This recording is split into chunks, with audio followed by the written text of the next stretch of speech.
ಯಾಕಂದರೆ ನನಗೆ ಆಗಿದ್ದ ಪರಿಸ್ಥಿತಿ ನಿಮಗೂ ಆಗೋದು ಬೇಡ. ಅದು ಎಷ್ಟು ದಿನ ಆಗಿದೆ ಅಂತ ಗೊತ್ತಾಗಿಲ್ಲ ನನಗೂ. 2 ಮಕ್ಕಳು, ನಾನು ನಾವಿನ ಜೊತೆನೇ ಇಷ್ಟು ದಿನ ಸಂಸಾರ ಮಾಡಿದ್ವಾ ಅಂತಂದು ನಾವಂದ್ರೆ ಇಷ್ಟು ಕಿಲೋಮೀಟ್ರ್ ದೂರ ಓಡೋಗ್ತೀವಿ ನಾವು ನೋಡಿದ್ರೆ. ಆ್ಯಕ್ಚುಲಿ ನನಗೇನಾದರೂ ಪರವಾಗಿಲ್ಲ, ನನಗೆ ಯಾಕೋ ನಮ್ಮ hi, welcome to my channel energy Hegde ಓಲ್ಗಾಸ್. ಹಾಗೆ ಇನ್ನು ಯಾರೆಲ್ಲ ನನ್ನ ಚಾನಲ್ನ ಸಬ್ಸ್ಕ್ರೈಬ್ ಮಾಡ್ಕೊಂಡಿಲ್ಲ ಆದಷ್ಟು ಬೇಗ ಮಾಡ್ಕೊಳ್ಳಿ. ನಮಸ್ಕಾರ ಎಲ್ರಿಗೂ. ಇವತ್ತಿನ ಟಾಪಿಕ್ ಏನಂದರೆ, ಇವಾಗ ನಾನು ಬೆಳಗ್ಗೆ ಲಾಗ್ ಮಾಡ್ತಾಯಿದ್ದೀನಿ. ನಾನು ಮೊನ್ನೆ ವೀಡಿಯೋ ಮಾಡೋಕ್ಕಾಗಲಿಲ್ಲ, ಯಾಕಂದರೆ ಮಕ್ಕಳು ತುಂಬ ಸ್ವಲ್ಪ ಅಳ್ತಾಯಿದ್ರು, ಸಮಾಧಾನ ಮಾಡೋಕ್ಕಾಗ್ತಾ ಇರಲಿಲ್ಲ. ಹಾಗಾಗಿ ನಾನು ನಿಮಗೆ ಮೊನ್ನೆನೇ ಹೇಳಬೇಕಿತ್ತು, ಈ ವಿಷಯ ಹೇಳಿಲ್ಲ. ಹಾಗಾಗಿ ಇವತ್ತು ಸ್ವಲ್ಪ ಮಕ್ಕಳಿಬ್ಬರು ಮಲ್ಕೊಂಡಿದ್ದಾರೆ, ಹಾಗಾಗಿ ನನಗೆ ವೀಡಿಯೋ ಮಾಡೋಕ್ಕೆ ಟೈಮ್ ಸಿಕ್ತು, ಮಾಡ್ತಾಯಿದ್ದೀನಿ. ಆಗಲೇ ಟಾಪಿಕ್ ಏನಂತ ನಿಮಗೆ ಮುಂಚಿತವಾಗಿಯೇ ಗೊತ್ತಾಗಿರುತ್ತೆ. ನಾನು ಆಗಲೇ ಫಸ್ಟ್ ಸ್ಟಾರ್ಟಿಂಗೆ ಲೈನೆಲ್ಲ ಬರೆದ್ಬಿಟ್ಟಿದ್ದೀನಿ, ತಂಬಿಳಿಯಲ್ಲಿ ಎಲ್ಲ ಹಾಕಿದ್ದೀನಿ ಆಗಲೇ. ಏನಪ್ಪ ವಿಷಯ ಅಂದರೆ, ಅದೇ ನಾನು ಹೇಳಿದ್ನಲ್ವ, ಹಾವು ಯಾವಾಗ ಬಂದಿತ್ತು ನಮ್ಮ ಮನೆಗೆ ಅನ್ನೋದೇ ನನಗೆ ಹಸಿರು ಒಂದು ಸುಳಿವು ಗೊತ್ತಾಗಿಲ್ಲ. ಅದು ಯಾವಾಗ ಬಂದು ಸೇರಿಕೊಂಡಿದೆ ಅನ್ನೋದೇ ನನಗೆ ಗೊತ್ತಾಗಿಲ್ಲ ಆ್ಯಕ್ಚುಲಿ ಹೇಳಬೇಕಂದ್ರೆ. ಯಾಕಂದರೆ ನೀವೇ ನೋಡ್ತೀರಲ್ಲ, ಇರೋದು ಒಬ್ಬಳೇ, ಮಕ್ಕಳನ್ನ ಸಮಾಧಾನ ಮಾಡೋದ್ರಲ್ಲೇ ನನ್ನ ಟೈಮ್ ಸರಿ ಆಗ್ಬಿಡುತ್ತೆ. ಒಂದೊಂದು ಸಾರಿ ನನಗೆ ತಿನ್ನೋಕ್ಕೆ ಟೈಮ್ ಇರೋಲ್ಲ, ಊಟ ಮಾಡೋಕ್ಕೆಲ್ಲ ಟೈಮೇ ಇರೋಲ್ಲ. ನಿಜವಾಗ್ಲೂ ಹೇಳ್ಬೇಕಂದ್ರೆ ಅವ್ರು ಮಲ್ಕೊಂಡಾಗೆ ಕೆಲಸ ಮಾಡ್ಕೊಂಬಿಡ್ತೀನಿ. ಒಂದು ಕಸ ಗುಡಿಸೋದು, ಅಡುಗೆ ಮಾಡೋದು, ಯಾವುದಾದ್ರೂ ಬಟ್ಟೆ ಗಿಟ್ಟೆ ಇದ್ದರೆ ಅದು ಕ್ಲೀನ್ ಮಾಡೋದು, ಈ ಥರ ಕೆಲಸನೇ ಮಾಡಿಕೊಂಡ್ರೆ ಸರಿ ಹೋಗ್ಬಿಡುತ್ತೆ. ನಾನು ಎಲ್ಲಿ ಎಲ್ಲ ಕಡೆ ನೋಡ್ಕೊಂಡಿರಲಿ, ಅದು ಹಾವು ಯಾವಾಗ ಬಂದಿತ್ತು ಏನು ಅಂತಂದೇಳಿ. ಅದು ಹಾವು ಯಾಕೆ ಬಂತಂದರೆ, ನಾವು ಫಸ್ಟ್ ಬೆಂಗಳೂರಾಗಿದ್ದಾಗ ಈ ಥರ ಹಾವುಗಳೆಲ್ಲ ಬರ್ತಾನೆ ಇರಲಿಲ್ಲ. ಅಲ್ಲೆಲ್ಲ ಸಿಟಿ ಅಲ್ವಾ, ಬಂದಿರಲಿಲ್ಲ. ನಮ್ಮ ಯಜಮಾನ್ರಿಗೆ ಡ್ಯೂಟಿ ಬಂದು ಇವಾಗ ತುಮಕೂರು ಸೈಡ್ ಆಗಿಬಿಟ್ಟಿದೆ. ಈ ತುಮಕೂರು ಹತ್ರ ಒಂದು ಹಳ್ಳಿ ಅಂತಲೇ ಅಂದ್ಕೊಳ್ಳಿ. ಇಲ್ಲೆಲ್ಲ ಸುತ್ತ ಜಮೀನುಗಳೆಲ್ಲ ಇದೆ ಅಲ್ವಾ. ಈಗ ಬೇರೆ ಮಳೆಗಾಲ ಬೇರೆ ಸ್ಟಾರ್ಟ್ ಆಗಿಬಿಟ್ಟೈತೆ ಇಲ್ಲಿ.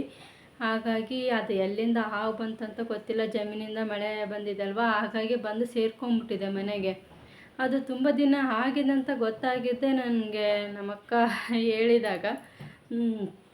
ಆಕೆ ಬಂದಿದ್ದಲ್ಲ, ಬಂದಾಗ ಏನು ಮಾಡಿದ್ಲಂದರೆ ಮನೆಯೆಲ್ಲ ಕ್ಲೀನ್ ಮಾಡಿದ್ದಾಳೆ.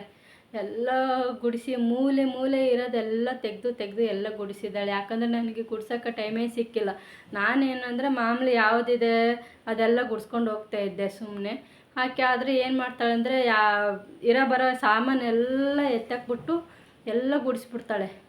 ಆ ಥರ ಹಾಕಿ ಎಲ್ಲ ಕ್ಲೀನಾಗಿ ಕೆಲಸ ಮಾಡ್ತಾಳೆ. ಆವಾಗ ಮಾಡಬೇಕಾದ್ರೆ ಏನಾಯ್ತಂದ್ರೆ, ನಾನು ಅವತ್ತು ಎದ್ದಿದ್ದು ಆಕೆ ಬಂದಾಳಲ್ಲ, ಆರಾಮಾಗಿ ರೆಸ್ಟ್ ಮಾಡಿಬಿಡೋಣ ಅಂತಂದು ಹೇಳ್ಬಿಟ್ಟು ಆರಾಮಾಗಿ ಮಲ್ಕೊಂಡು ಒಂದು 11 ಗಂಟೆ ಆಗೈತೆ ನಾನು ಎದ್ದು ಅದೇ ಇನ್ನು ಬಾತ್ರೂಮ್ಗೆ ಹೋದಾಗ ಆಕೆ ಆಗಲೂ ಕ್ಲೀನ್ ಮಾಡ್ತಾಯಿದ್ಲು ಮನೆ. ಮಕ್ಕಳೆಲ್ಲ ಹಾಲು ಕುಡಿಸಿ ಎಲ್ಲ ಮಲ್ಕೊಂಡಿದ್ರು ಅವರು. ನಾನು ವಾಶ್ರೂಮ್ಗೆಲ್ಲ ಹೋದಾಗ ಆಕೆ ಗುಡಿಸ್ಬೇಕಾದ್ರೇ ಅದು ಫ್ರಿಜ್ ಹಿಂದುಗಡೆ ಇದೆ ಹಾವು.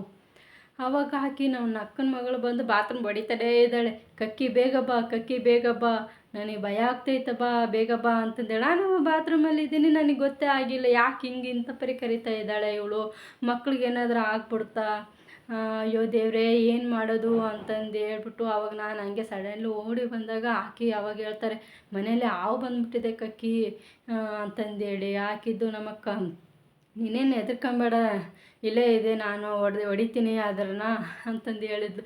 ನನಗೆ ಮಕ್ಕಳು ಬೇರೆ, ನಾನು ಆಚೆನೇ ನಿಂತ್ಕೊಂಬಿಟ್ಟಿನಿ, ಒಳಗಡೆನೇ ಬರ್ತಾಯಿಲ್ಲ ನಾನು ನೋಡಿದರೆ. ಆಮೇಲೆ ಎದುರು ಮನೆ ಹುಡುಗಿ ಇದ್ದು, ಅವಳು ನಮ್ಮ ಫ್ರೆಂಡ್ ದಾಮಿನಿ ಅಂತ ಹೇಳಿ ಅವಳಿದ್ದು, ಅಕ್ಕ ಫಸ್ಟ್ ಮಕ್ಳು ಕರ್ಕೊಂಡು ಇಲ್ಲಿಗೆ ಬಂದುಬಿಡಕ್ಕ, ನೀನೇನಕ್ಕ ಹಂಗೆ ನಿಂತ್ಕೊಂಡಿದ್ದೀಯಾ ಅಂತ ಅವಳು. ನನಗೆ ನಿಜವಾಗ್ಲೂ ಆ ಟೈಮಲ್ಲಿ ಏನು ಮಾಡ್ಬೇಕಂತಲೇ ಗೊತ್ತಾಗ್ತಿಲ್ಲ. ನನ್ನ ಅಕ್ಕನ ಬಿಟ್ಬಿಟ್ಟು ನಾನಂತೂ ನನ್ನ 2 ಮಕ್ಕಳು ಕರ್ಕೊಂಡು ಅವಳ ಮನೆಗೆ ಹೋಗ್ಬಿಟ್ಟೆ ನಾನಂತೂ. ನಿಜವಾಗ್ಲೂ ಆಕೆ ಹಾವು ಬಡಿಯೋವರೆಗೂ ಈ ಕಡೆ ಬಂದೇ ಇಲ್ಲ ನಾನು ಹೇಳ್ಬೇಕಂದ್ರೆ. ಆವಾಗ ಮತ್ತು ನಮ್ಮ ಯಜಮಾನ್ರಿಗೆ ಫೋನ್ ಮಾಡಿದೆ ನಾನು, ಇದ್ರಂಗೆ ಮನೇಲಿ ಹಾವು ಸೇರ್ಕೊಂಡ್ಬಿಟ್ಟಿದೆ ಬನ್ನಿರಿ ಅಂತಂದೇಳಿ ಫೋನ್ ಮಾಡಿದಾಗ ಅವರು ಬಂದರು. ಅವ್ರೂ ಸುಮ್ಮನೆ ನಿಂತ್ಕೊಂಡ್ಬಿಟ್ಟಾರೆ. ಅವರಂತ ಹಾವಿನ ತಂಟೆಗೆ ಹೋಗಿಲ್ಲ ನಿಜವಾಗ್ಲೂ ಹೇಳ್ಬೇಕಂದ್ರೆ. ಆಕೆ ಅಂದರೆ ನಮ್ಮ ಮನೇಲಿ ಒಂಥರ ಗಂಡ್ಮಗ ಇದ್ದಂಗೆ ಆಕೆ ನಮ್ಮ ಅಕ್ಕ. ಆಕೆ ಏನು ಬಂದರೂ ಊಟಕ್ಕೆ ಹೆದ್ರ್ಕೊಳ್ಳಲ್ಲ ಏನಿಲ್ಲ. ಆಕೆದ್ದು ಆವಾಗ ನಾನು ಮಕ್ಳು ಕರ್ಕೊಂಡು ಹೋಗ್ಬಿಟ್ಟಿದ್ನಲ್ಲ, ಆಕೆ ಕ್ಲೀನ್ ಮಾಡಬೇಕಾದ್ರೆ ಅದು ಹಾವು ಎಲ್ಲಿದೆ ಅಂತಂದೇಳಿ ಗೊತ್ತಿತ್ತು ಆಕೆಗೆ, ಫ್ರಿಜ್ ಹಿಂದುಗಡೆನೇ ಇದೆ ಅಂತ ಹೇಳಿ. ಅವಾಗ ತೆಗೆದು ಅದು ಹೊಡೆದು ಆಚೆ ಹಾಕಿದಾಗ ನಾನು ಬಂದಿದ್ದು. ನನ್ನ ಮಕ್ಕಳನ್ನ ಕರ್ಕೊಂಡು ಬರಲಿಲ್ಲ. ನಮ್ಮ ಯಜಮಾನ್ರದ್ದು ಎಲ್ಲ ಗುಡಿಸ್ತಾ ಇದ್ದಾಳೆ, ಡಸ್ಟ್ ಇದೆ ಅಲ್ವಾ, ಹಾಗಾಗಿ ಮಕ್ಕಳನ್ನ ಈಗಲೇ ಕರ್ಕೊಂಡು ಬರಬೇಡ ಅಂತಂದು ಹೇಳಿದ್ರೆ ಅವಾಗ ನಾನು ಬಂದು ನೋಡಿದೆ. ಹಾವು ಯಪ್ಪೋ ಒಂದು ಮೊಣಕೆ ಉದ್ದ ಇದೆ ನೋಡು, ಇಷ್ಟು ತುಂಬ ಉದ್ದ ಇದೆ ಹಾವು. ಅದು ಯಾವ ಹಾವು ಅಂತಲೇ ಗೊತ್ತಿಲ್ಲ, ಉದ್ದ ದೊಡ್ಡದಿದೆ, ದಪ್ಪವಾಗಿದೆ, ಚೆನ್ನಾಗಿ. ಹೆಂಗೋ ಅದು ಯಾವಾಗ ಬಂದು ಸೇರ್ಕೊಂಡಿದೆ ಅಂತ ಹೆಂಗೆ ಗೊತ್ತಾಯ್ತು ಅಂತಂದರೆ ಹಾವಿನ ಪೊರೆ ಎಲ್ಲ ಬಿಟ್ಬಿಟ್ಟೈತೆ. ಹಾವಿನ ಪೊರೆ ಎಲ್ಲ ಬಿಟ್ಟೈತೆ. ಆವಾಗ ಆಕೆ ಗುಡಿಸಿದಾಗ ಹೇಳಿದ್ಲು, ಇದು ತುಂಬ ದಿನ ಆಗೈತೆ ಬಂದು ಹಾವು ಸೇರಿಕೊಂಡು, ಹಾವಿನ ಪೊರೆ ಎಲ್ಲ ಬಿಟ್ಟೈತೆ, ನಿಮಗೆ ಗೊತ್ತಾಗಿಲ್ವಾ ಇಷ್ಟು ದಿನ ಆದ್ರೂ ಅಂತಂದೇಳಿ ಹೇಳ್ತಾ ಇದ್ದಾಳೆ ಆಕೆ. ಅದೇನಾದರೆ ಅವತ್ತೇ ಬಂದಿದ್ದರೆ ಅದು ಹಾವಿನ ಪೊರೆ ಹೆಂಗೆ ಬಿಡ್ತಾಯಿತ್ತು ಅಲ್ವಾ. ಅದು ತುಂಬ ದಿನ ಆಗಿದೆ ಬಂದುಬಿಟ್ಟು, ಅದಕ್ಕೆ ಹಾವಿನ ಪೊರೆ ಎಲ್ಲ ಅಲ್ಲೇ ಇದೆ. ಅದು ಆಕೆ ಹೆಂಗೋ ಹೊಡೆದಾಕ್ಬಿಟ್ಲು ಅದು ಹಾವನ್ನ. ನಾನು ಯಾಕೆ ಹೊಡೆದೆ ಅಂತಂದೇಳಿ ಹೇಳಿದೆ. ಸುಮ್ಮನೆ ಇರು, ಮತ್ತೆ ಏನಾದರೂ ಬಂದರೆ ಏನು ಮಾಡ್ತೀಯಾ, ಇರೋದೊಬ್ಬಳೇ ಇರ್ತೀಯ, ಮಕ್ಕಳನ್ನ ನೋಡ್ಕೊಂಡಿರ್ತೀಯ ಅಂತಂದೇಳಿ. ಅವಾಗ ನಾನು ಬೇರೆ ನಮ್ಮ ಯಜಮಾನ್ರು ಏನಂದರೆ ಹಾಲಲ್ಲೇ ಮಲಗ್ತಾರೆ. ಯಾಕಂದರೆ ಅದು ಬೆಡ್ಡೆಲ್ಲ ನಮಗೆ ಸರಿ ಹೋಗ್ಬಿಡುತ್ತೆ, ಮಂಚ ಅವೆರಡು ಮಕ್ಕಳಿಗೆ ನನಗೆ ಮಂಚ ಸರಿ ಹೋಗ್ಬಿಡುತ್ತೆ. ದೊಡ್ಡದಾಗಿ ತರಿಸಿದ್ದೀನಿ ಮಂಚ, 4 ಜನಕ್ಕಾಗಲಿ ಅಂತ ಹೇಳಿ. 17,000 ಆಯ್ತು ಅದು ಮಂಚಕ್ಕೆ. 4 ಜನ ಆಗೋದು ತರಿಸಿದ್ದೀನಿ ಮುಂಚಿತವಾಗಿಯೇ. ಬಟ್ ಏನಂತಂದರೆ ಆಗಲ್ಲ, ನಮ್ಮ ಯಜಮಾನ್ರು ಸ್ವಲ್ಪ ಒದ್ದಾಡ್ತಾರಲ್ವ, ಅವರಿಬ್ಬರಿಗೆ ಸಾಕಾಗ್ಬಿಡುತ್ತೆ ಜಾಗ. ಯಾಕಂದರೆ ನಾನು ಆಕೆ ಎತ್ತಾಗ ಆಕೆ ಕಡೆಗೆ ಹೋಗಿ ಮಲ್ಕೊತೀನಿ, ಆಕೆ ಎದ್ದಾಗ ಆಕೆ ತಕ್ಕ ಹೋಗಿ ಮಲಗ್ತೀನಿ. ಹಿಂಗೆ ಆಗ್ಬಿಡುತ್ತಲ್ಲ, ನನಗೆ ಸರಿ ಆಗಿಬಿಡುತ್ತೆ ಅಲ್ಲಿ, ನನಗೆ ಮಕ್ಕಳಿಗೆ. ಅದಕ್ಕೆ ನಮ್ಮ ಯಜಮಾನ್ರು ಏನು ಮಾಡ್ತಾಯಿದ್ರು ಅಂದರೆ ಇಲ್ಲೇ ಹಾಲಲ್ಲಿ ಮಲಗ್ತಾಯಿದ್ರು. ಎಷ್ಟು ಒಂದು 2 ಹೆಜ್ಜೆ ಅಷ್ಟೇ ಅದು ಹಾವು ಅಲ್ಲಿಗೆ ಬಂದು ಬರೋಕ್ಕೆ. ಎಷ್ಟೊತ್ತು ಬೇಕು ಹೇಳಿ ಹಾವು ಬರೋಕ್ಕೆ ಅಲ್ವಾ. ಸೊ ಅಪ್ಪ ದೇವ್ರ ದಯದಿಂದ ನಮ್ಮ ಯಜಮಾನ್ರಿಗೂ ನನ್ನ ಮಕ್ಳಿಗೂ ಏನೂ ಆಗಿಲ್ಲ. ಹೇಳ್ಬೇಕಂದ್ರೆ ಒಂದೊಂದು ಟೈಮ್ ಯಾರು ಇಲ್ದಾಗ ನಮ್ಮ ಯಜಮಾನ್ರೂ ಬರಲ್ಲಲ್ವ, ಆವಾಗ ನನ್ನ ಮಕ್ಕಳಿಗೆ ಎಣ್ಣೆ ಹಚ್ಚಿ ಮಸಾಜ್ ಮಾಡಿ ಇಲ್ಲೇ ಒಬ್ಬಳನ್ನ ಹಾಕಿ ಒಬ್ಬಳ ಸ್ನಾನಕ್ಕೆ ಕರ್ಕೊಂಡು ಹೋಗ್ತಾಯಿದ್ದೆ. ಏನೋ ದೇವರು ಕಾಪಾಡಿದ್ದಾನೆ ಅಂತಂದೇಳಿ ಅನಿಸುತ್ತೆ ನನಗೆ. ಹೇಳ್ಬೇಕಂದ್ರೆ ಆಕೆ ದೇವ್ರ ರೂಪದಾಗೇ ಬಂದಿದ್ದಾಳೆ ಅನಿಸ್ತದೆ ನಮ್ಮ ಅಕ್ಕ. ಆಕೆ ಪಾಪ ಬಂದಿದ್ದೇ ಒಂದು ತಿಂಗಳು ಇರಬೇಕಂತಂದೇಳಿ ನಾನು ಮೊದಲೇ ವೀಡಿಯೋದಾಗ ಹೇಳಿದ್ದೀನಿ ಆಕೆ ಬಗ್ಗೆ. ಆಕೆ ಹೋಗ್ಬಿಟ್ಲು ಅಂತಂದೇಳಿ ಹೆಂಗೋ ದೇವರೇ ಕಳಿಸಿದ್ದೇನೆ ಅಂತಂದೇಳಿ ಅನಿಸುತ್ತೆ. ಇಲ್ಲಾಂದ್ರೆ ನನಗಂತೂ ಅಸಲು ಗೊತ್ತಾಗ್ತಾ ಇರಲಿಲ್ಲ, ಆ ವಿರೋಧ ಗೊತ್ತಾಗ್ತಾ ಇರಲಿಲ್ಲ ಹೇಳ್ಬೇಕಂದ್ರೆ. ಯಾಕಂದರೆ ನಾನಂತೂ ಕ್ಲೀನ್ ಮಾಡೋಕ್ಕೆ ಹೋಗ್ತಾ ಇರಲಿಲ್ಲ. ಆಕೆ ಬಂದಾಗನೇ ಕ್ಲೀನ್ ಮಾಡೋದು ಎಲ್ಲದೂ ತೆಗೆದು. ನನಗೆ ಮೊದಲೇ ಟಯರ್ಡ್ ಆಗಿಬಿಟ್ಟಿರುತ್ತೆ, ಸಿಕ್ಕಾಪಟ್ಟೆ ಟಯರ್ಡ್ ಅಂದರೆ ಟಯರ್ಡು. ಅವೆರಡು ಮಕ್ಕಳು ಒಬ್ಬರು ಆಗೋತ್ತಳು, ಒಬ್ಬರು ತುಂಬ ಅಳ್ತಾ ಇರ್ತಾರೆ, ಅವ್ರನ್ನ ಸಮಾಧಾನ ಮಾಡೋಕ್ಕೆ ಸಾಕಾಗ್ಬಿಡುತ್ತೆ ನನಗಂತೂ. ಹೇಳ್ಬೇಕಂದ್ರೆ ನನಗೆ ರೆಸ್ಟ್ ಮಾಡೋಕ್ಕೆ ಟೈಮ್ ಇಲ್ಲ. ಇನ್ನು ಅಡುಗೆ ಮಾಡೋಕ್ಕಂತೂ ಟೈಮೇ ಸಿಗೋಲ್ಲ. ಆದ್ರೂ ಗ್ಯಾಪಲ್ಲಿನೇ ಹೋಗ್ಬಿಟ್ಟು ಮಾಡಿಬಿಡ್ತೀನಿ ಅಡುಗೆ. ನಮ್ಮ ಯಜಮಾನ್ರಿಗೆ ಸ್ವಲ್ಪ ಬಿಸಿ ಬಿಸಿಯಾಗಿರಲಿ, ನನಗೂ ಬಿಸಿ ಬಿಸಿಯಾಗಿರ್ಬೇಕಲ್ಲ, ಮಕ್ಕಳಿಗೆ ಹಾಲಾಗಲಿ ಅಂತ ಹೇಳಿ. ಹಾಗೆ ಅದಕ್ಕೋಸ್ಕರ ಎಲ್ಲಿ ಮೂಲೆಯಲ್ಲಿ ಕಿತ್ತಾಕಿ ಎಲ್ಲಿ ಕೆಲಸ ಮಾಡಲಿ ನಾನು. ಹಾಗೆ ಅದಕ್ಕೆ ನೀವು ಈಗ ವೀಡಿಯೋ ಮಾಡೋಕ್ಕೆ ಕಾರಣ ಇಷ್ಟೇ. ಇವಾಗ ಏನೇ ಇದ್ರೂ ನೀವು ಒಂದು 15 ದಿನ ಬಿಟ್ಟು ಈ ಥರ ಅವಾಗವಾಗ ಮನೆಯೆಲ್ಲ ಮೂಲೆಯಲ್ಲೆಲ್ಲ ತೆಗೆದು ಎಲ್ಲ ಕ್ಲೀನ್ ಮಾಡ್ಕೊಳ್ಳಿ. ನಾನು ಎಲ್ಲಿ ಸೇರ್ಕೊಂಡಿತ್ತು ಅನ್ನೋದು ತೋರಿಸ್ತೀನಿ ನೋಡಿ. ಇದು ಫ್ರಿಜ್ ಇದೆ ಅಲ್ವಾ, ಫ್ರಿಜ್ ಹಿಂದ್ಗಡೆ ಇದು ಟಿ ವಿ ಅಟ್ಟೆ ಡಬ್ಬೆ ಇದು. ಇದ್ರ ಹಿಂದ್ಗಡೆನೇ ಸೇರ್ಕೊಂಡ್ಬಿಟ್ಟಿದೆ, ಅದು ಗೊತ್ತಾಗಿಲ್ಲ. ಈ ಥರ ಹಿಂದೆ ಬಂದು ಸೇರ್ಕೊಂಡ್ಬಿಟ್ಟಿದೆ ಅದು ಹಾವು. ಹೆಂಗಂದರೆ ಹೆಂಗಿದೆ ಅಲ್ವಾ, ಈ ಥರ ಗೋಡೆ ಹತ್ರ ಸೋಫಾ ಇದೆ, ಸೋಫಾ ಹಿಂದ್ಗಡೆಯಿಂದ ಬಂದಿದ್ದು. ಇದು UPS ಇದೆ, UPSಯಿಂದ ಹಿಂಗೆ ಬಂದಿದೆ, ಬಾಗಿಲು ಇದೆ ಅಲ್ವಾ. ನಾನು ಡೋರು ತೆಗ್ದಿದ್ದೀನಿ, ಯಾವಾಗ ತೆಗ್ದಿದ್ದೀನಿ ಅಂತ ಗೊತ್ತಾಗಿಲ್ಲ ನನಗೆ. ಈ ಥರ ಡೋರಿಂದ ಬಂದು ಈ ಥರ ಸೇರ್ಕೊಂಬಿಟ್ಟಿದೆ, ಸೋಫಾ ಹಿಂದ್ಗಡೆಯಿಂದ ಬಂದು ಸೇರ್ಕೊಂಡು ಹಿಂಗೆ ಹೋಗ್ಬಿಟ್ಟಿದೆ. ಹಿಂಗೆ ಈ ಥರ ನಮ್ಮ ಯಜಮಾನ್ರು ಬಂದು ಇಲ್ಲೇ ಮಲಗ್ತಾ ಇದ್ದಿದ್ದು, ಅವರು ಇಲ್ಲೇ ಮಲಗ್ತಾ ಇದ್ದಿದ್ದು ನಮ್ಮ ಯಜಮಾನ್ರು. ನನ್ನ ಮಕ್ಕಳೂ ಇಲ್ಲೇ ಈ ಥರ ಹಾಸ್ಬಿಟ್ಟು ಮಕ್ಕಳೂ ಇಲ್ಲೇ ಮಲಗಿಸ್ತಾ ಇದ್ದೆ ನಾನು. ಎಷ್ಟು ನೋಡಿ, ಎಷ್ಟು ಗ್ಯಾಪು ಇದಕ್ಕೆ ಒಂದು 2 ಹೆಜ್ಜೆ ಅಷ್ಟೇ. ಎಷ್ಟೊತ್ತು ಬೇಕು ಅಲ್ಲಿಂದ ಇಲ್ಲಿಗೆ ಬರೋಕ್ಕೆ ಅಲ್ವಾ. ಆದ್ರೂ ಮನೆಯೆಲ್ಲ ಸ್ವಲ್ಪ ಆವಾಗವಾಗ ಕ್ಲೀನ್ ಮಾಡ್ಕೊತಾ ಇರಿ. ಯಾಕಂದರೆ ನನಗೆ ಆಗಿದ್ದ ಪರಿಸ್ಥಿತಿ ನಿಮಗೂ ಆಗೋದು ಬೇಡ. ಹೆಂಗೋ ದೇವರು ಆಶೀರ್ವಾದ ಇದೆ ಅಂತ ಅಂದ್ಕೊತೀನಿ. ಇಲ್ಲಾಂದಿದ್ರೆ ಅಷ್ಟು ದಿನ ಅದು ಎಷ್ಟು ದಿನ ಆಗಿದೆ ಅಂತ ಗೊತ್ತಾಗಿಲ್ಲ ನನಗೂ. ಬಂದು ಸೇರ್ಕೊಂಡಿದ್ರು ನಮ್ಗೆ ಯಾರಿಗೂ ಏನೂ ಮಾಡಿಲ್ಲ ಅಂದರೆ ನಿಜವಾಗ್ಲೂ ದೇವ್ರು ಕಾಪಾಡಿದ್ದಾನೆ ಅಂತಲೇ ಅರ್ಥ. ಅಲ್ವಾ. ಸೊ ಅದಕ್ಕೋಸ್ಕರ ಅವಾಗವಾಗ ಮನೆ ಈ ಥರ ಕ್ಲೀನ್ ಮಾಡ್ತಾ ಇರ್ಬೇಕಂತೇಳಿ ನಮ್ಮಕ್ಕ ಬಂದಮೇಲೆ ಗೊತ್ತಾಗಿದ್ದು. ಬಟ್ ನನಗೆ ಇವಾಗಲೂ ಅದು ನೆನೆಸ್ಕೊಂಡ್ರೆ ಮೈ ಜುಮ್ ಅನ್ನುತ್ತೆ. ಹೇಳ್ಬೇಕಂದ್ರೆ ಯಪ್ಪ 2 ಮಕ್ಕಳು, ನಾನು, ನಮ್ಮ ಯಜಮಾನ್ರು, ಹಾವಿನ ಜೊತೆನೇ ಇಷ್ಟು ದಿನ ಸಂಸಾರ ಮಾಡಿದ್ವಾ ಅಂತಂದೇಳಿ ಅಯ್ಯೋ ಅದು ಒಂಥರ ಹೆಂಗಿದೆ ಅಲ್ವಾ. ಯಪ್ಪ ಭಯ. ಹಾವಂದ್ರೆ ಇಷ್ಟು ಕಿಲೋಮೀಟ್ರ್ ದೂರ ಓಡೋಗ್ತೀವಿ ನಾವು ನೋಡಿದ್ರೆ, ಅದು ಮನೆಗೆ ಬಂದು ಸೇರಿಕೊಂಡಿದೆ ಅಂದರೆ ನಿಜವಾಗ್ಲೂ ಗ್ರೇಟ್ ಅದು.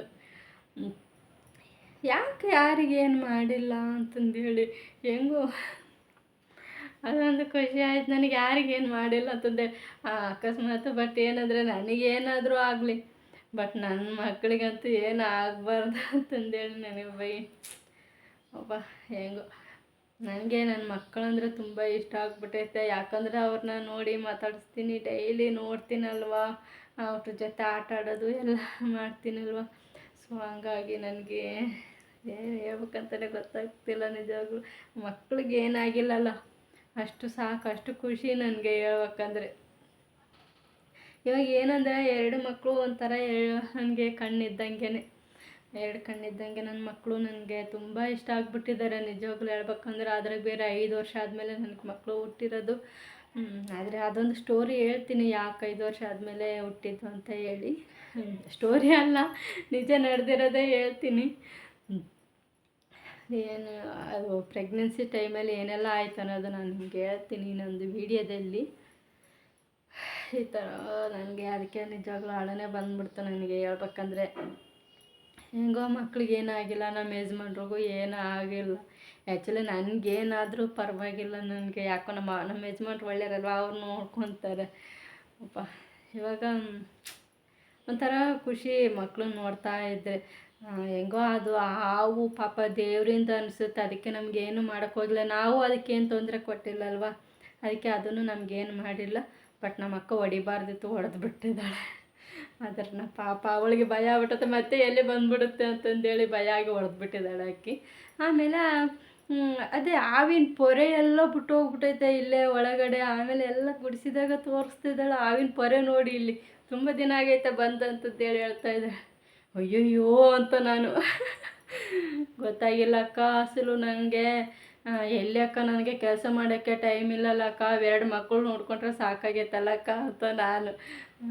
ಅಲ್ಲಿ ಹಿಂಗೆ ಆವಾಗವಾಗ ನೀನು ನೋಡ್ತಾ ಇರಬೇಕು, ಯಾವಾಗ ಮಕ್ಕಳು ಮಲಗ್ತಾರೆ ಅವಾಗಾದರೂ ದಿನಕ್ಕೆ ಒಂದಿಷ್ಟಿಷ್ಟಾದರೂ ತೆಗೆದ್ಬಿಟ್ಟು ಕ್ಲೀನ್ ಮಾಡ್ಕೊತ ಇರು ಅಂತ ಹೇಳಿದ್ಲು.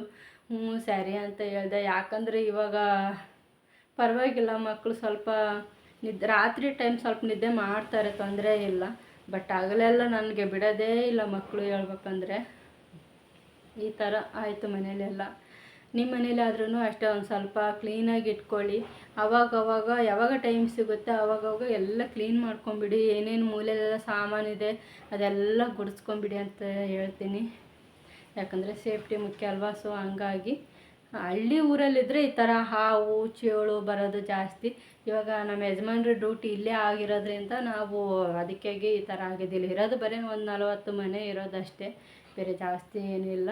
ಬಟ್ ಸಿಟಿಗೂ ಸಿಟಿ ಅಲ್ಲ, ಹಳ್ಳಿಗೂ ಹಳ್ಳಿ ಅಲ್ಲ ಅಂತಾರಲ್ಲ, ಆ ಥರ ಊರಿದು ಹೇಳ್ಬೇಕಂದ್ರೆ. ಅದೇ ಇಷ್ಟೇ, ಇನ್ನೇನಿಲ್ಲ, ಇದೆ ಹೇಳ್ಬೇಕಂತ ಮಾಡಿದೆ. ನಿಮ್ಮ ಮನೇಲಿ ನೀವು ಎಲ್ಲರೂ ಕ್ಲೀನಾಗಿ ಇಟ್ಕೊಳ್ಳಿ. ಆವಾಗ ಹಾವು ಚೋಳು ಈ ಥರ ಎಲ್ಲ ಬರಲ್ಲ, ಸ್ವಲ್ಪ ಕ್ಲೀನಾಗಿರುತ್ತೆ. ದೇವ್ರ ದಯದಿಂದ ನಮ್ಗೆ ಯಾರಿಗೂ ಏನೂ ಆಗಿಲ್ಲ, ಚೆನ್ನಾಗಿದ್ದೀವಿ. ಆಕೆ ನಮ್ಮ ಅಕ್ಕ ಬಂದಿದ್ದು ಒಳ್ಳೇದಾಯಿತು ಅಂತ ಅನಿಸುತ್ತೆ ಹೇಳ್ಬೇಕಂದ್ರೆ. ದೇವರು ಯಾವುದೋ ಒಂದು ರೂಪದಾಗ ಬರ್ತಾನಂತ ಹೇಳ್ತಾರಲ್ವ ಕಷ್ಟ ಕಾಲದಲ್ಲಿ, ಆಕೆ ಅದೇ ರೂಪದಲ್ಲಿ ಬಂದ್ಬಿಟ್ಟು ನಮ್ಮನ್ನೆಲ್ಲರನ್ನ ಜೀವ ಉಳಿಸಿ ಹೋಗಿದ್ದಾಳೆ ಪಾಪ ಹೇಳ್ಬೇಕಂದ್ರೆ. ಆಕೆಗೆ ತುಂಬ ಥ್ಯಾಂಕ್ಸ್ ಹೇಳೋಕ್ಕೆ ಇಷ್ಟಪಡ್ತೀನಿ. ನಾನಂತೂ ನಿಜವಾಗ್ಲೂ ಇದು ನಡೆದಿದ್ದ ಘಟನೆ ಅಸಲು ಮರೆಯೋದೇ ಇಲ್ಲ. ನಾನಂತೂ ಯಾವಾಗ ಮರೆಯೋಕ್ಕೆ ಸಾಧ್ಯನೇ ಇಲ್ಲ ಹೇಳ್ಬೇಕಂದ್ರೆ. ಎಷ್ಟು ಅಲ್ವಾ, ಎಷ್ಟು ಭಯ ಆಗುತ್ತಲ್ವ. 2 ಮಕ್ಕಳನ್ನ ಬೇರೆ ಇಲ್ಲೇ ಮಲಗಿಸ್ತಾ ಇದ್ದೆ ನಾನು. ಸ್ನಾನ ಒಬ್ಬೊಬ್ಬಳೇ ಅವು ಮಲ್ಕೊಂಡೋಗಿ ಬಿಡು ಅಂತಂದೇಳಿ ಕೆಲಸ ಮಾಡೋಕ್ಕೆ ಹೋಗ್ಬಿಡ್ತಾ ಇದ್ದೆ. ಅವಾಗ ಏನಾದರೂ ಬಂದು ಏನಾದರೂ ಮಾಡಿಬಿಟ್ಟಿದ್ರೆ ಹೆಂಗಿತ್ತು ಕತೆ. ನಾನಂತೂ ಜೀವಂತವಾಗಿ ಉಳಿತಾ ಇರಲಿಲ್ಲ ನಿಜವಾಗ್ಲೂ ಹೇಳ್ಬೇಕಂದ್ರೆ. ಏನಾದರೂ ಒಂದು ಚೂರು ಒಬ್ಬರಿಗೆ ಏನಾದರೂ ಆಗಿದ್ರೆ ನನ್ನ ಮಕ್ಕಳಿಗೆ, ನಾನಂತೂ ಜೀವಂತವಾಗಿರ್ತಾ ಇರಲಿಲ್ಲ. ನಿಜವಾಗ್ಲೂ ಅವ್ರನ್ನ ತುಂಬ ಹಚ್ಕೊಂಬಿಟ್ಟಿದ್ದೀನಿ ಹೇಳ್ಬೇಕಂದ್ರೆ. ಇನ್ಸ್ಟಾಗ್ರಾಮ್ದಲ್ಲೆಲ್ಲ ಕೇಳ್ತಾ ಇದ್ದಾರೆ, ನನಗೂ ಮಕ್ಕಳಾಗಿಲ್ಲ, ಒಂದು ಪಾಪುನ ಕೊಡಿ, ನೀವೊಂದು ಪಾಪುನ ಇಟ್ಕೊಳ್ಳಿ ಅಂತೆಲ್ಲ ಕೇಳ್ತಾರೆ. ಅಯ್ಯಯ್ಯಪ್ಪ, ನಾನು ಕೊಡಲ್ಲ, ನಾನು 5 ವರ್ಷ ಆದಮೇಲೆ ನನಗೆ ಆಗಿರೋದು, ನಾನು ಕೊಡಲ್ಲ, ಎಷ್ಟೇ ಕಷ್ಟ ಆದ್ರೂ ನಾನು ಸಾಕ್ಕೊತೀನಿ ಅಂತ ಎಲ್ಲ ಹೇಳಿದ್ದೀನಿ ನಾನು ಅವರಿಗೆ. ಒಂದು 2,000 3,000 ಜನ ಎಲ್ಲ ಕಮೆಂಟ್ಸ್ ಮಾಡಿದ್ದಾರೆ, ತುಂಬ ಪುಣ್ಯ ಮಾಡಿದ್ದೀರಾ, 2 ಹೆಣ್ಣು ಪಾಪು ಆಗಿದೆ ಅಂತ ಎಲ್ಲ ಹೇಳ್ತಾಯಿದ್ರು. ಎಲ್ಲರಿಗೂ ಧನ್ಯವಾದಗಳು. ಕೆಲವ್ರಿಗೆಲ್ಲ ಕಮೆಂಟ್ಸ್ ಮಾಡೋಕ್ಕಾಗಿಲ್ಲ, ಬೇಜಾರಾಗಬೇಡಿ. ಯಾಕಂದರೆ ನಾನು ನೋಡ್ತಾ ಇದ್ದೀರಲ್ವ, 2 ಮಕ್ಕಳು ಕಟ್ಕೊಂಡು ಕೆಲಸ ಮಾಡ್ಕೊಂಡು ಮಾಡ್ತಾಯಿದ್ದೀನಲ್ವ, ಅದಕ್ಕಾಗಿ ಜಾಸ್ತಿ ಜನಕ್ಕೆ ಯಾರಿಗೂ ಕಮೆಂಟ್ಸ್ ಮಾಡೋಕ್ಕಾಗಿಲ್ಲ, ಬೇಜಾರಾಗಬೇಡಿ. ಇಷ್ಟೇ ಇವತ್ತಿನ ವಿಡಿಯೋ. ಥ್ಯಾಂಕ್ ಯು ಎಲ್ಲರಿಗೂ. ಹೀಗೆ ಸಪೋರ್ಟ್ ಮಾಡ್ತಾಯಿರಿ, ಧನ್ಯವಾದಗಳು. ನಿನ್ನೆಗೆ 500 ಜನ ಸಬ್ಸ್ಕ್ರೈಬ್ ಕಂಪ್ಲೀಟ್ ಆಯಿತು. ನಂದು ತುಂಬ ಖುಷಿ ಆಯಿತು. ಹೇಳ್ಬೇಕಂದ್ರೆ ಕಷ್ಟಪಟ್ಟರೆ ಸುಖ ಇದ್ದೇ ಇರುತ್ತಂತ ಹೇಳ್ತಾರೆ. ನೋಡೋಣ ಇನ್ನು ಮುಂದೆ ಹೇಗಿದೆ ಅಂತಂದೇಳಿ. ಪ್ರತಿಯೊಂದು ವಿಡಿಯೋ ಹಿಂಗೆ ಅಪ್ಲೋಡ್ ಮಾಡ್ತಾ ಇರ್ತೀನಿ. ನೀವೆಲ್ಲ ಸ್ವಲ್ಪ ನೋಡ್ತಾ ಇರಿ, ಹಾಗೆ ಸಬ್ಸ್ಕ್ರೈಬ್ ಮಾಡ್ಕೊಳ್ಳಿ. ಹೊಸಬ್ರು ಬಂದವರೆಲ್ಲರಿಗೆ ಧನ್ಯವಾದಗಳು ಎಲ್ಲರಿಗೂ. ಆಮೇಲೆ ಇನ್ನೊಂದು ಸಾರಿ ನೀವು ಮನೆ ಸ್ವಲ್ಪ ಕ್ಲೀನಾಗಿ ಇಟ್ಕೊಳ್ಳಿ, ಯಾಕಂದರೆ ಈ ಥರ ಹುಳ ಪುಡಿ ಎಲ್ಲ ಸೇರಲ್ಲ, ಯಾರಿಗೂ ಹಾನಿಕರ ಆಗಲ್ಲ ಅಂತ ಹೇಳ್ತೀನಿ. ಧನ್ಯವಾದಗಳು ಎಲ್ಲರಿಗೂ. Thanks for watching.